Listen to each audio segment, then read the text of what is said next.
हमारी कमजोरी, हमारी शराफत को चौराहे पे मजाक मत बनाओ। बार बार मत जगाओ कि 800 साल मुसलमानों ने हमारे ऊपर खून किया है। यह सनातनी के अगर कान में चला गया और उसको समझ आ गया कि 800 साल बार बार यह आदमी बताता है कि हमारे गुलाम रहे हैं, हिंदुओं की औरतें हमारे हरम का हिस्सा थीं और हिंदू मर्द तो हमारा सिर्फ नौकर था और हमारी गंदगी साफ करता था, यह सनातनियों की समझ में आ गया तो एक तो अभी कानून से लिया है, पूरे 30,000 वापस लेंगे, ध्यान रखना। अभी सिलसिला शुरू हुआ है, हमने तो फिर भी कोर्ट के माध्यम से शुरू किया है। जिस दिन पागल हो गए हम तो मथुरा भी आएगा और काशी भी आएगी और 30,000 आएंगे और फिर बताएंगे कि तुमने इस देश में एक भी मस्जिद अपने हाथ से नहीं बनाई, तुमने हर मंदिर तोड़ा और उसके ऊपर गुम्मद बना दी, तुमने कुछ नहीं बनाया। अगर तुम्हारा इस्लामिक आर्किटेक्चर नाम का कोई फ्रॉड था तो भाई मुझे बताइए, सऊदी अरब में कितने ताजमहल बने हैं, कितनी कुतुब मीनार बनी हैं? झूठे मक्कारों, किसी के मकान पे कब्जा करके नेम प्लेट लगाने से तुम्हारा मकान नहीं हो जाता। अगर इतना ही आर्किटेक्चर था तो कुछ दिखाई देता ना हमें। तुम जिन जगहों का हवाला देते हो, ईरान 77 से पहले क्या था, तुमने क्या बना दिया? और तुम्हारी तो ख्वाहिशात भी बड़ी अजीबोगरीब हैं। तुम इस देश से यहूदियों को समाप्त करना चाहते हो, वो शैतान है तुम्हारी निगाह में। काफिरों को खत्म करना चाहते हो, वो भी शैतान है तुम्हारी निगाह में। लेकिन मूर्खों, तुम्हें यहूदी की बनाई AK-47 से ही समाप्त करोगे उसे? तुमसे कुछ नहीं बनाया गया अभी तक। तुम कट्टा बना सकते हो, चाकू बना सकते हो। उसी काफिर के हथियार और उसी यहूदी के हथियार से तेल निकला, तब तुम्हें पता चला कि यहां तेल है, नहीं तो तुम्हारे लिए चंदा हो रहा था पूरी दुनिया से। तुम तो इतने एहसान फरामोश हो कि जिन्होंने तुम्हें कपड़े पहनना सिखाया, जिनकी वजह से पूरी दुनिया में आज ये कहते हो कि हम बहुत ताकतवर हैं, जिनकी बुनियाद पे हो आज भी वो टैप बंद कर दें तो टैप खोलना नहीं आता तुम्हें।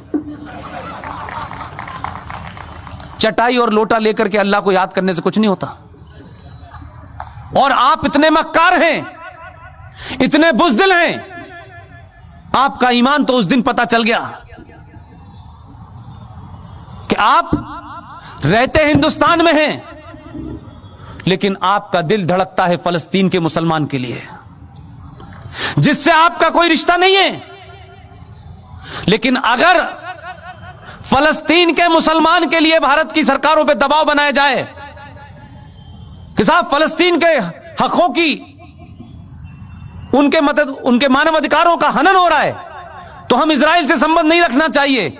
आपने भारत की बौनी सरकारों को सामने दबा दिया होगा, डरा दिया होगा कि भारत की सरकार इजराइल के साथ संबंध न रखे, क्योंकि आपको तकलीफ होती है कि वहां जो आतंकवादी हैं, जो हमास है, जो इजराइल के लोगों से लड़ती है। आप मुझे बताइए, आपकी सारी ईमानदारी, साहब की ताकत कहां चली गई जब इसी मुल्क के बॉर्डर से लगता हुआ एक मुल्क है चीन, उसने कहा दाढ़ी आधी, पजामा नीचे, अजान बंद, मस्जिद खत्म, रोजा आधा और मोहम्मद का नाम रखा तो ऊपर। कितने मक्कार मुसलमान हैं, ये जोकर नहीं जाता कभी। ये कहे हिंदुस्तान में खड़े होकर के कि ईरान के अंदर, चाइना के अंदर मुसलमानों के साथ बड़ी नाइंसाफी हो रही है, यहां से कहोगे यहीं से उठवा लेगा वो। एक लफ्ज नहीं बोले।